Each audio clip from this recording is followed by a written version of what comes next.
Sometimes we come up with words for things, and those words are completely unrelated to the thing.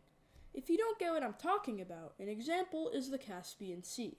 You would think it's a sea because it's called a sea, but it's not. It's just called that because when ancient Romans arrived at it, they thought that it was a sea because the water was salty and because they couldn't tell how big it was. So really, it should be called the Caspian Lake. The same thing can again be used for the landlocked states of the United States. Most maps show all of these states to be landlocked. But since they are next to Great Lakes, can they really be landlocked? Well, some people say that they aren't landlocked because the Great Lakes are seas and not lakes. The first argument would simply be that they are called lakes, so they must be lakes. But that can immediately be debunked by the stuff we just talked about.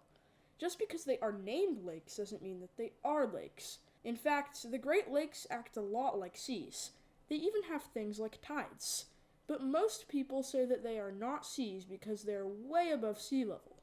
And also, they are freshwater lakes. But even then, there are arguments to be made that the states are not landlocked. One argument is that the lakes eventually go through a river that empties out into an ocean. This makes some people say that the states next to the Great Lakes are not landlocked.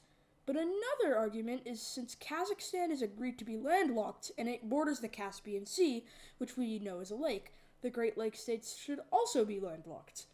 That's a good argument, but we haven't even talked about the definition of landlocked yet. The definition of landlocked is enclosed or nearly enclosed by land. This would make it seem like the Great Lakes states aren't landlocked, but this would mess up the consistency, because that would mean that Kazakhstan wouldn't be landlocked either.